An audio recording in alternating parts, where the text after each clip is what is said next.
How important is LinkedIn right now to your marketing strategy? I think it needs to be more important. One of the things we'll see with content, because of the influx of the easily created content, whatever the tool might be, ChatGPT or Jasper, original content, I think becomes more important. Influencer content, I think you'll see B2B take a big push on here soon, because B2C knows this play and they've been doing it for hundreds of years. And it's a core marketing element to any friend or peer I talk to there. But influencer marketing and B2B, I think, will continue to take off, and they'll need a platform like B2C has Instagram. How do I become a B2B influencer? Well, how many followers do you have on LinkedIn? That's right. What's the engagement on LinkedIn and what happens on LinkedIn? And so to be an influencer, you need a platform, and the platform will be LinkedIn. And I do think influencer marketing is due to take off big time in B2B. And so I think LinkedIn has not hit its strides. I think there's still a lot of untapped potential in LinkedIn.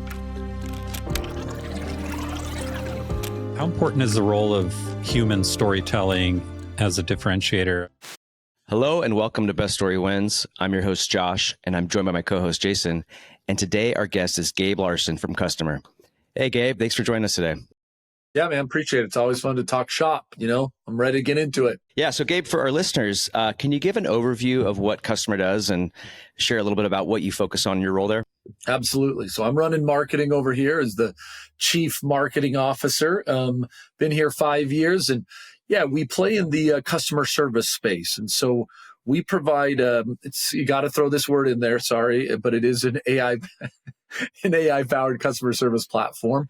It's really designed to help people go extra personalized. So we work with a lot of hot upstart brands that are looking to make that competitive difference, not just cost center when it comes to service, but really that profit center. How do we go extra personalized and see if we can get that upsell and that customer satisfaction through the roof? So that's a little bit of what we do and what I've been doing. So what's your backstory? What led you to this role?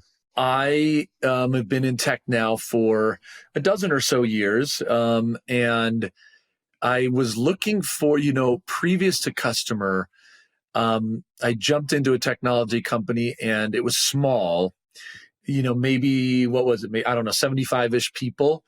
And we had this phenomenal run, like 75 to 800 people in 4 years. And it just was organized chaos, is the only way you can almost explain it. Maybe not even organized, just chaos. But I really enjoyed that aspect and of the startup tech world. And so I was looking after that gig for the next craziness. And I saw Kustomer and the disruptive idea that they had around focusing customer service on people and not tickets as some of the incumbent technologies did. And the interface and the leadership team. And I thought it had that same kind of rocket fuel, if you will. And so, yeah, I joined in 2019 and we had an amazing run, and hopefully we'll continue that run as we go forward. And so I stumbled on it and have been there ever since. So as you know, the podcast is called Best Story Wins. And we often think of the definition of brand as the story that other people tell about you. What is the customer story, and how do you test and measure or just know whether or not it's resonating with people? Yeah. Look, I think brand is a word that we've been thinking about a lot. And I think a lot of marketers are at the moment. And so, I love to use like the first call instance as a way to just, I think you can always pay people to hear your message, or I don't know, you can go to conferences and maybe do it. But, we have these people who are talking with our salespeople on a daily basis, multiple times a day, 8-10 times per person per day. And so one of the things I love to do is test different messaging there and see if you can find words that really resonate with people. And so there's been a couple ideas, and without going, we can go a little deeper into it, but that have really resonated with people. The first one was this idea of people, not tickets. I just kind of mentioned it. And it was this idea of a customer-centric idea where you, in the technology, put the customer at the center and then build everything around it, like a 360 view. And for those of you who know customer service, the old world was like ticket. And so it was, and then you'd try to find a person or account associated with it. So that's something that's a message that's really resonated. The second one that really resonated is customer service starts at hello, not help. And again, there's kind of an idea and a campaign and a presentation and assets around these ideas, but that was another one that people just, yeah, when you reach out to a company, or when someone reaches out because they have a problem, and if that's the moment that basically customer service starts, you lost.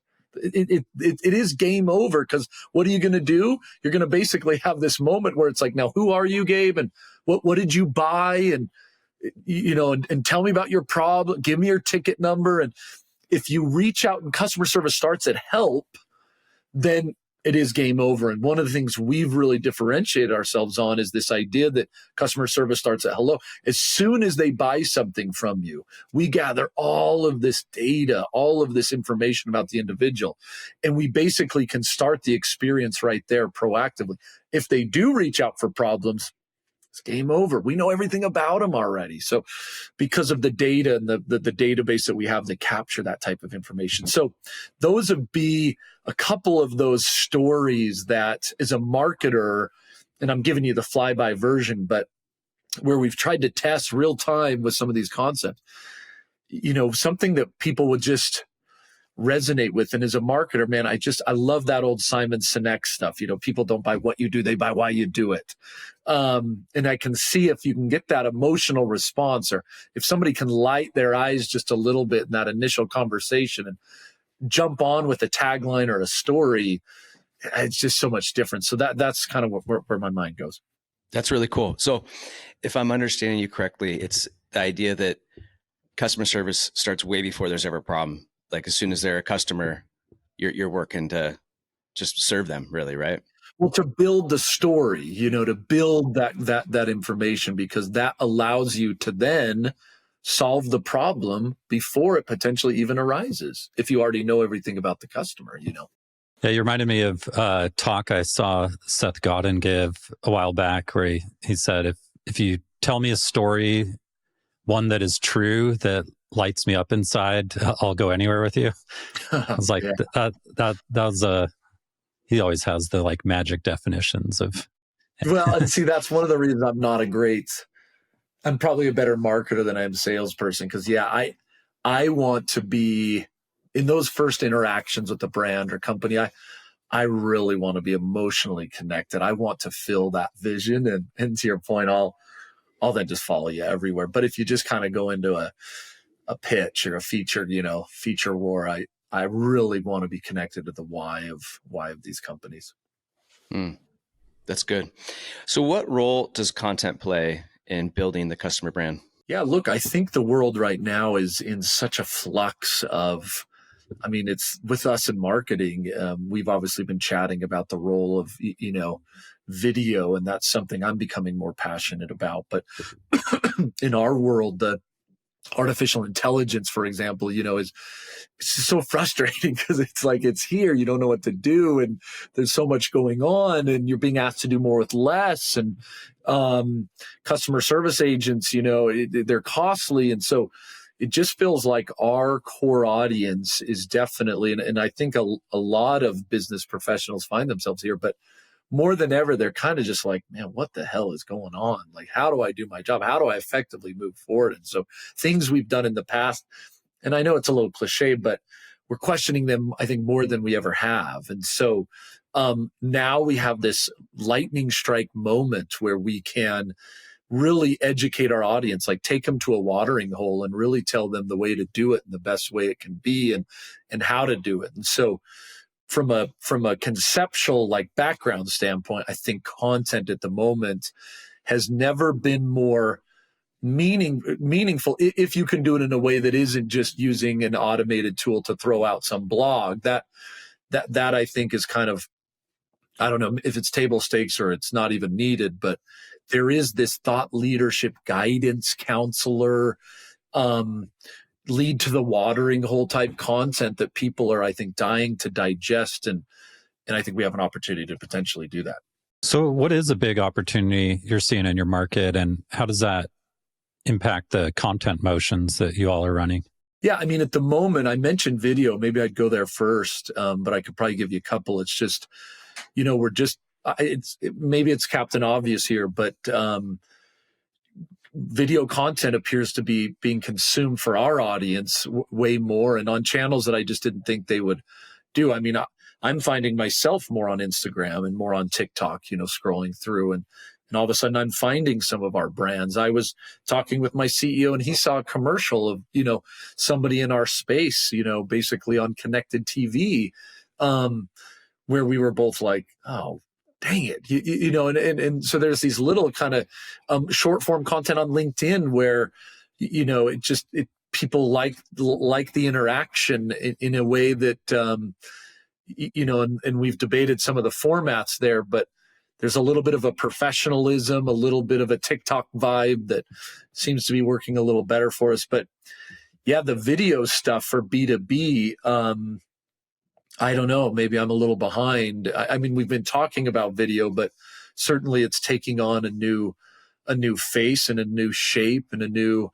professionalism. Even as, us three jumped on this, we talked a little bit about the mics and the lighting and stuff like that. And I think that stuff is mattering a little more. Like, I think people certainly appreciate the walk in the park idea, but there is a level now of the authentic yet curated that, at least for us, seems to be resonating a little bit more. So video, how do we bring it into fun launches, ads, interactive, social? Whereas I think before, if you would ask me a couple of years ago, maybe I was only thinking about it in one area, so video is definitely on my mind. How do you analyze the competition? You mentioned a little bit about not wanting to compete on features. You mentioned some of the incumbent companies. So how do you analyze the competition? And from a brand perspective, how are you working to establish a competitive advantage? Yeah, I mean, this is an interesting space because we're so red ocean here. I mean, if you think about customer service, it's like, I don't know, 1890, Bell Communications, the phone was being used for everybody's got something. I'm probably not using the best analogy, but there's nobody who doesn't have some sort of tool or tip or trick that they're using in custom. This isn't the category creation world. This is, what do you have? How do we do it better? So I do think that's an interesting kind of just positioning type concept. A lot of people are saying the same thing out there, which is, using some sort of customer service and then artificial intelligence to do more with less. And so I call it the sea of sameness. And look, a lot of technologies are moving so fast. Kudos to all the technology. They're all merging, and it's hard to have a competitive advantage on a feature for very long these days, because kudos. Engineering teams they're coming out fast. Even if you see it with one place, someone else has an AI agent the next day, and you're like, oh, well, I have voice. Well, now they have voice. So I don't know. Maybe I'm a marketer at heart, but I feel like it's a tough job to be an engineering leader or product leader right now and find that special feature that can blow people away, because if you have it, it's probably gone in a short amount of time. So I do think we're personally looking at brand as a way to kind of differentiate. And that's a word we could double click into. And then partnerships, ecosystems is a way to kind of differentiate. Certainly when it comes to maybe I'll hit the partnerships one first. I mean, there's just so many great ecosystems around companies, and it's sometimes a digital or it's an invisible workforce of people who can go out and basically push your name without having the costs and overhead that you see in other departments or other functional areas. And so, so many great people in our space who are talking to our clients in different ways. They're consulting, a Shopify agency maybe who's helping a company rebrand, or maybe they're trying to help them with their loyalty or their retention challenge. And they don't necessarily push technology, but guess what you might need if you want to have a little more personalized retention program? You might need customer. And so how do we make it mutually beneficial for us to work with our ecosystem in a way that's aggressive and kind of gets the word out? So that's one way I think differentiation can happen in a major way. And then we've talked a couple of things on brand. I'm happy to jump into that, but we're kind of thinking brand and partnership, always product, but as a marketer, like I said, I'm putting on a couple different hats on the brand and partnership part. Do you feel like that concept you mentioned kind of at the top of the call, this idea that customer service begins with hello, or starts at hello, do you think that that's like a sustainable place to be competing from? Yeah, look, I mean, I think it is in the sense of it's a little harder to explain. So I do think you can do it, but the way in which it manifests itself is a little bit more difficult. And that's where I think a lot of times with technology, we have to rethink the way in which we show it. And so the principle 100%, when you look at a core CRM, I'm going to use the word CRM, customer relationship management database, and you talk about something like a ticketing system, the idea is one is so much richer than the other. And a lot of people get that idea right off the bat, but it's what you do with it then.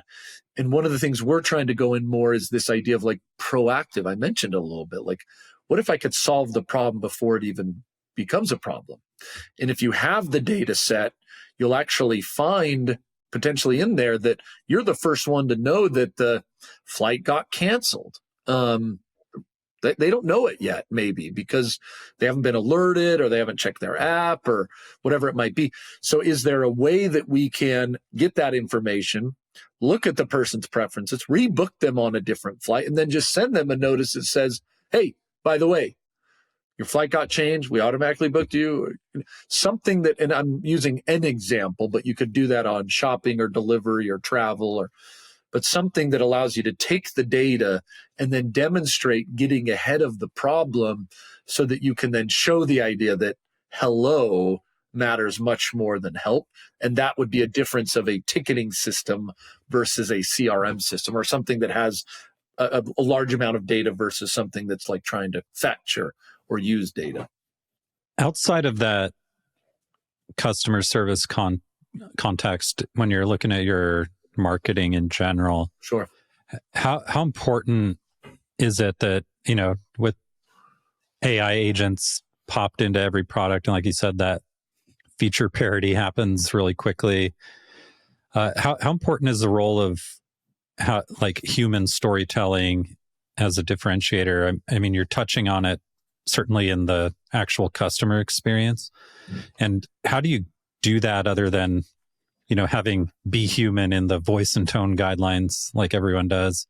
Yeah. I think the AI agents it's such an interesting spot right now, because I do think that the for so long SaaS companies have been focusing on this word like platform. We don't want to be a point solution, we want to be a platform. And so there's all these concepts of platform. The digital worker revolution, I think you're going to start seeing companies move and we don't want to be a platform anymore. We want to be a digital worker, technology, or a digital work first type company. And so I do think that positioning is happening, and we're seeing people move away from the standard platform play and move into this, employees in the cloud or digital worker concept. But because the technology is moving so fast and everyone's running there, like I said, I don't know if you have much of a competitive advantage. So I do think a lot of times the first mover and the people who can tell the story become super duper important, because if we're all going to have AI agents, one of the questions people's going to be is like, who comes to mind first when I think of this digital worker this world? And so back to that concept of brand and then guidance. And one of the things we're seeing potentially is very effective is trying to educate people on more of the how, so that they can think of us when it comes to the technology. So a word like research-based approach, certainly you mentioned customer stories, so I'm going to leave that one out, and doing those in a way that's engaging and maybe bringing more video in and helping people actually see how they could use AI agents to impact their business.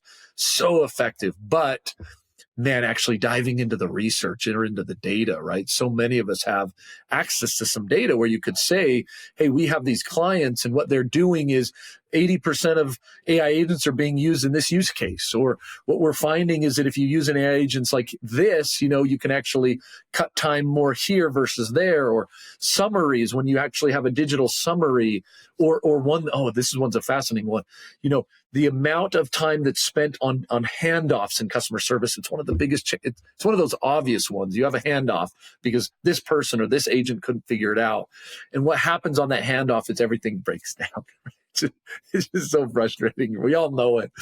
But that's one of the most effective ways we're seeing AI agents be used is with reps providing a summary between handoff from rep to rep. Captain Obvious, very simple, but the effectiveness and how that's done and potentially backing that with some data, this many companies are doing it and it's saving this amount of time. I think people are really globbing on to real tips and tactics that are based on potentially data to have them understand. And that then it establishes you as a brand that can then say, hey, these guys don't just have AI agents, but they're thought leaders that could actually help you use them in a way that's effective. And so I think there's something about the technology, but there's something about the education as well. Yeah, that's really interesting. Shifting gears a little bit to talk about the B2B marketing industry kind of at large. You mentioned you've been in this space for about a decade, and you've been working on customer for a while. You've seen a lot of change. The last 2 years have been disruptive kind of for everybody, right? What are some of the changes you're seeing take place right now in the world of B2B marketing that you're excited about? Oof. Yeah. Where to start on that one? Yeah, I think I'd probably go with the kind of the structure of the demand organization. I'd probably start there first. I just feel like we're seeing kind of a revolution in the way that I think marketing demand is being done. And what I mean by that is a disruption in using the term ABM. ABM's always been I hate the term and I hate the word. I hate a lot of things about that because it's often been one of those, I feel like if you remember that children's story, The Emperor with No Clothes, I've got a couple of kids, so I'm guilty of reading weird books, but if you remember in the story, basically there's this person and these kind of bandits trick him into walking around naked and thinking that he has these amazing clothes on, but really he has no clothes on. And sometimes I think ABM has fallen into that. It's, oh, wow, this is so amazing. This concept of ABM, transform your business. And then when you open up the lid, there's nothing there, or people don't know what it is, or it's just marketing. And you're like, what? I thought this was supposed to be some beautiful gown. And it's basically just a deceptive style that nobody knows what it is.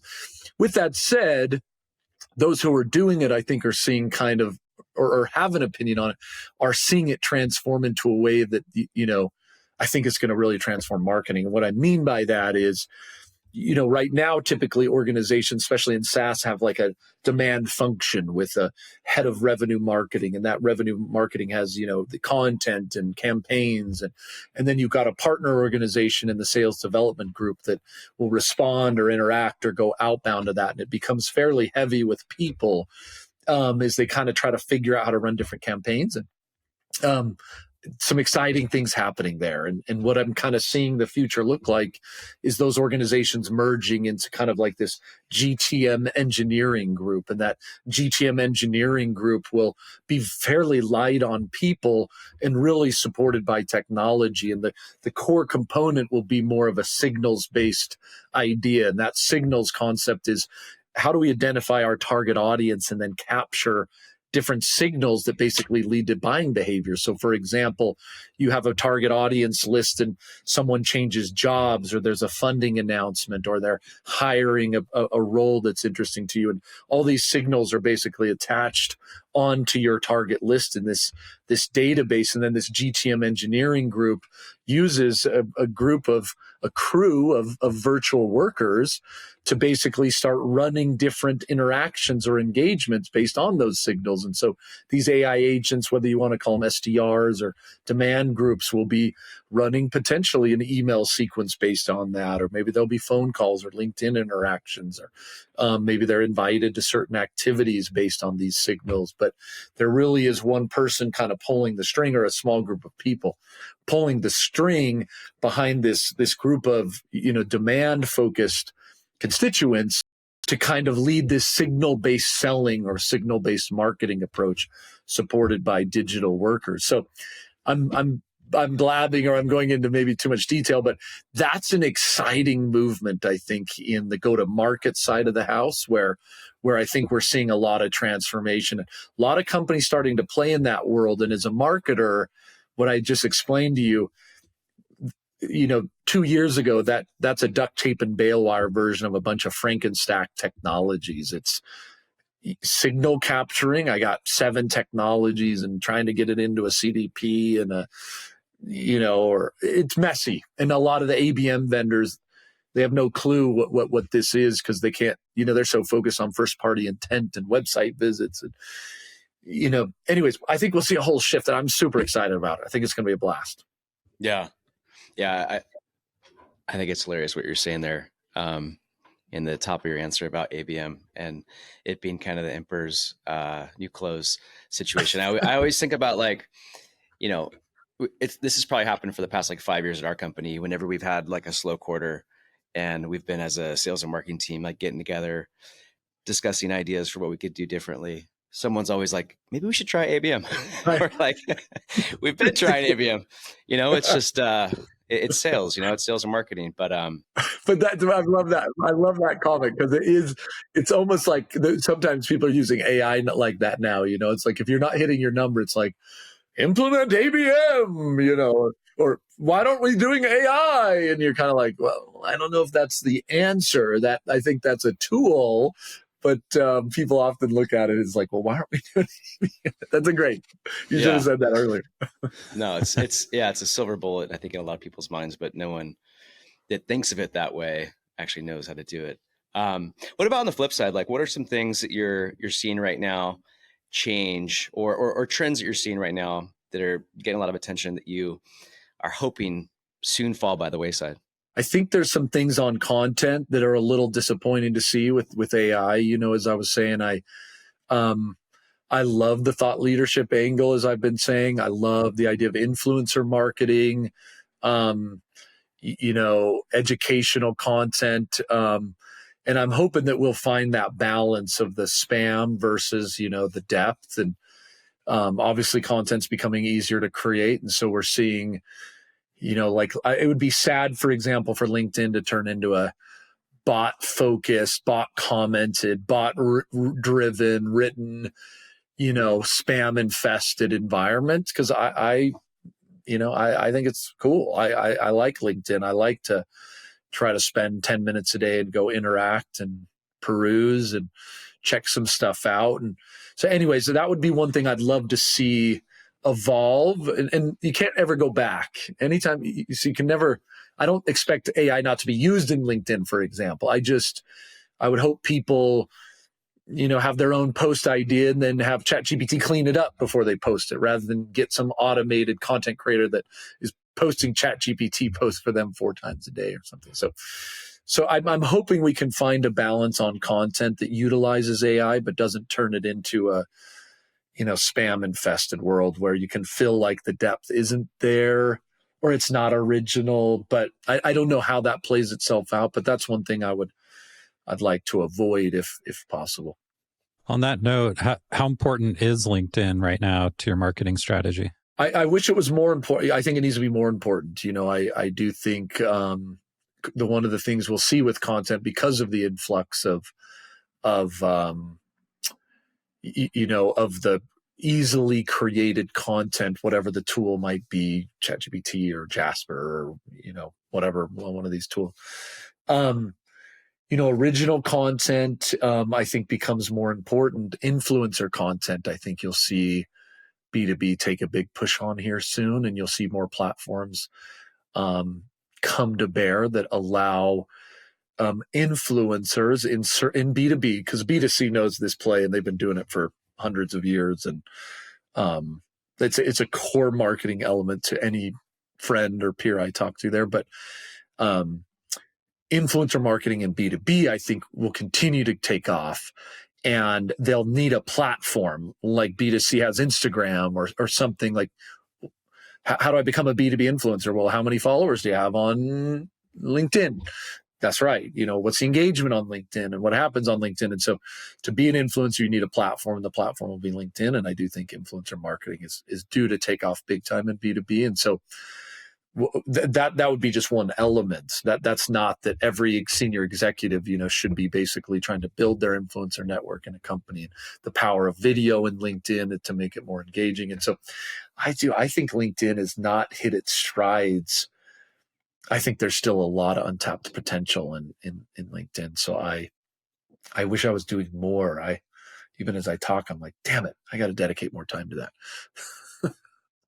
Customers at a certain level of maturity, but you're operating with Series A mindset and agility. With that in mind, as the CMO, what types of things are you getting your hands dirty with? And what are your favorite types of things to just roll up your sleeves and dive into? Yeah. For the audience, we have a little bit of an interesting situation here at Kustomer where we were part of Meta for a while and spun out of Meta. And with that spin out, we reestablished the company and took officially a Series A funding round, but have the size and the customer base that most people would think is probably more like a Series D or something like that. And so there's this interesting debate that often goes on, are we a Series A or are we a Series D? And I choose often to operate as a Series A. I kind of like that mentality, that scrappiness. And so just a little more context on that. With that said, yeah, I mean, there's plenty to do that are player coach type things. We recently did a rebrand, where we gave our logo, who's affectionately been named Custy. We gave him or her, and we're still debating that, a little more of a facelift. And it came the colors and kind of the way we want to personify the brand with technology and people. We're not a believer of eliminating all customer service people. We want to find that balance of technology and people. So I wanted to bring that out in the brand in the new kustomer.com site. And so truthfully, that's not actually that's not my favorite thing to do. I don't really like looking at colors and palettes and stuff like that, but I did. And I enjoyed it, but I definitely got my hands dirty on that front, and we didn't have a big web team. And so writing copy and getting involved in the website, if you like it, let me know if you hate it. I don't want to hear about it, because I definitely was definitely involved a lot on that. So that rebrand I definitely got involved in a lot. The partnership stuff I'm definitely trying to be more active in. Just this week I've probably had 10 or 15 calls just introducing myself or reintroducing myself to a lot of partners to see if we can kind of plan and think about different go-to-market activities where we can kind of co-promote our brands together. And then the last one is content. I like this type of stuff. I'm fairly good looking. I've got a good radio voice. So I wanted to say that more with a straight face. It didn't hold. But I do want to get more in the content. I'm not a CX thought leader, so I can't say that I've run the gauntlet and managed large teams, but I think I can help be the face of the company, and maybe it's an interview or moderation type formats, but definitely want to be more involved in those angles. And so my team's now probably 30 people. And so I'm trying to those would be a couple of the areas where I'm trying to dive into. And then some of these other areas really rely on some other people to kind of step in and play that game. I think that's going to be the little social video we cut. You saying that you're fairly good looking. And I have a good radio voice. Don't and have a good radio voice, yeah. We talked about content, we talked about video, we talked about go-to-market engineering. Kind of zooming out, looking at the things you're working on, the things that you have kind of in your roadmap. What would you say are the big bets you're placing right now? To kind of make a difference probably at Kustomer, I think.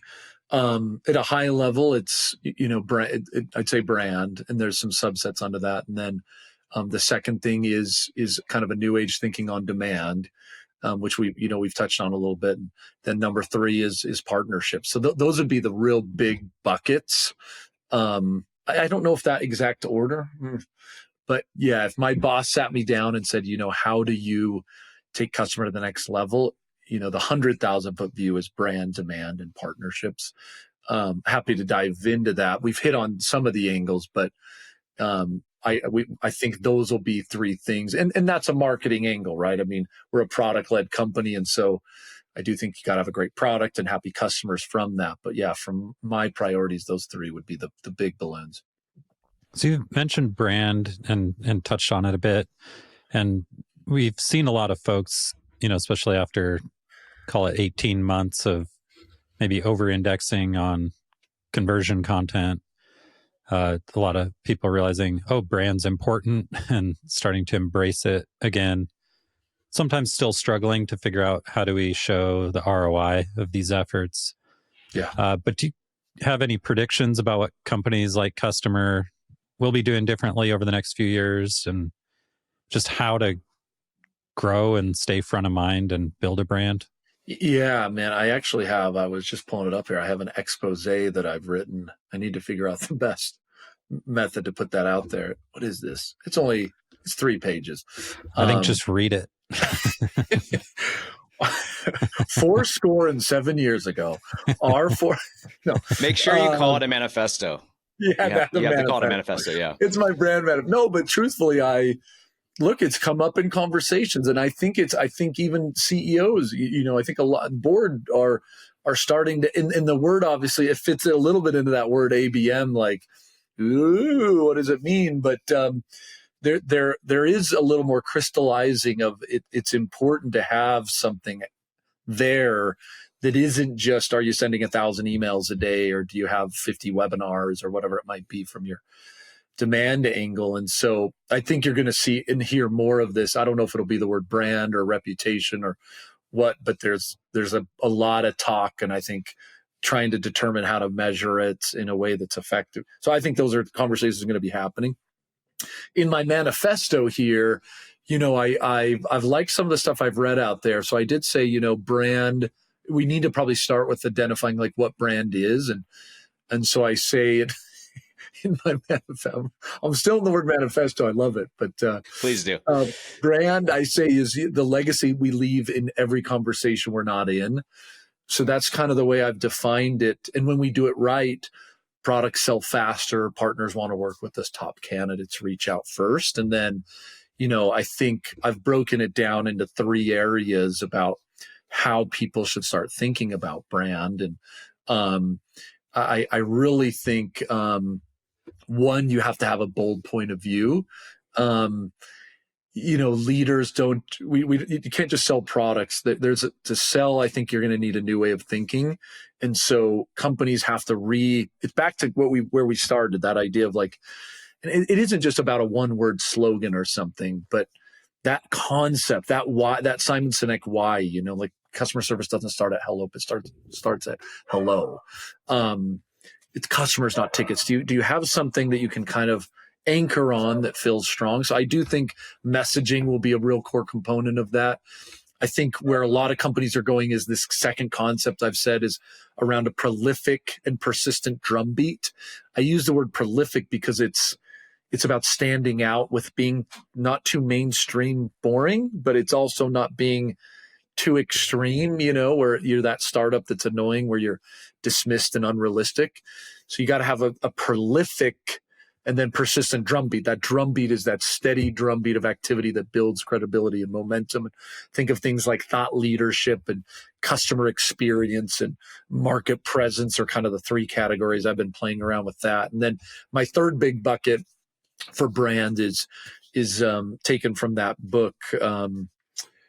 I'm now forgetting it, but they call it lightning strike moments. And that's on top of that steady drumbeat. You have to have a spotlight, at least once a quarter, where it's a big, bold moment where you kind of own the spotlight. And it can be on a small scale. But anyways, that's kind of how I've been thinking about brand. And then there is this measurement component, which I think is worthy of probably a whole conversation of itself. But how do you then take those elements and the definition I kind of broke down, and how do you build a dashboard that you could at least have some real dialogue around? Are we making a difference with some of these activities we're going to? So that's kind of, I've been trying to frame it for people in something that's a little more coherent. A lot of times people are like, brand is just a billboard. Brand is is the Las Vegas, strip kind of big sign or something. And that's the old days. I think you can put a little more muscle to it, a little more structure, and start to build a little bit of a dashboard. So those would be my 2 cents on brand. Yeah, that's really cool. Just to kind of riff on that a little bit, I think there's an interesting parallel between brand and what we were talking about earlier with customer service starting at hello. I mean, brand is basically sales taking place before the first sales conversation. Yeah. Right. Yeah. That's right. So, yeah, That's right. I'm wondering how you bring all that together in your manifesto and sound really smart, but there's something there, I think. Well, but no, I mean, that's where I was trying to go with, look, if if I had to like break it down to like simpler definitional ideas, it's that idea of like, it's the legacy we have in every conversation we're not in, and so if they haven't bought your product yet and they're talking about customer service, and they're in some room, I mean, I'm trying to be tactical, but are you in that dialogue? Or what are they saying about that you in that dialogue? So I was trying to actually align a little bit with that hello help concept, because it definitely is. It's the conversations that are happening when your salesperson isn't there, but they are talking about a major problem you could solve. What else are you working on right now that you're just like super excited about and you want to give a shout out to? There's so many fun changes happening, and so I want to be on top of some of those changes. So it would probably be more of a summary of some of those things we hit, right? I think, we want to be, it's hard to be the best at everything, but we want to be forward thinking when it comes to brand. I think there's something there that people are thinking, and I wrote a manifesto and we're starting to execute on it because we want to talk the talk and walk the walk. We talked about kind of the future of digital workers and how that is going to disrupt, I think, the demand world that we currently know. And I don't know if I have all the answers, but I have another expose. It's the word expose. I like expose. Yeah, expose. Sounds a little scandalous. I have another manifesto on the future of work, the future of the demand. And then, so, those are a couple things I'm passionate about, tactically speaking. Content and the role of that, now that's changing. Video is something, you and I have chatted about a lot, and the role of that. And we've hit some of those topics, but it'd probably be a summary of some of the things we've hit, the things I'm passionate about, the things I'm anxious to do, and see if we can start kicking these forward. I like how you're thinking about this, though, where you have, and it's always, I think, the hardest job in marketing is getting it down to that pithy statement where you're like getting into like first principles thinking and just like the essential truth of what you're sharing. And to do that without it sounding generic or like everyone else is, saying the same thing, I think is really hard. But I mean, that like starts with hello, not help. It's like, it's so memorable and it conveys, there's a lot behind that, right? That you can unpack elsewhere. Man, it was so, I remember, it's fun. And by no means is the hello help slogan, like Nike, just do it or something. But, when you're a marketer and for some of those, and maybe I am weird, but for some of those who've wrestled with trying to come up with something that you feel like would bring chills to your audience or would give you kind of those goosebumps when you talk, the wrestling to come up with that concept. We believe that customer service starts with hello, not help. I can remember the moment that like happened, and I was just like, yes, I got it. So anyways, there's moments where you feel, and again, I don't mean to say like I got it, like it's changed the company and we're Nike or something like that. But I'd been wrestling with the concept for a long time, and we have this CRM and the ticketing system, and we have so much more data, and we can be proactive, not reactive. And gosh, damn it, I couldn't figure out how to explain it. And when it came to you, it was a cool moment. So sorry. There was probably a version before that was like, we are an AI-enabled platform for ticketing. Yeah, there's 1,000 versions. And then, as I joked to start, we have to have our statements that, we're an AI-powered enablement, acceleration, ABM, any other buzzword you can throw at, platform. All aggregators. Digital worker tool that, turns you into badasses. Yeah, I mean, we certainly have some of those jargony things, but. And doubles your revenue. That's right. And overnight. Oh man. I mean, I think like at the end of the day, though, first of all, I think you're being kind of modest. Like it's an awesome concept, and I think it's worded really well. And when people are in those sales conversations or in those consideration conversations with their buying committee, and they're thinking about the different companies they could be giving their money to, I do think it's a statement like that that'll help you guys stand out, especially when you think about what everyone else is saying and how they're putting themselves out there, because they are more often than not taking that more jargony approach. So hats off to you, man. I think what you guys land on here is really good.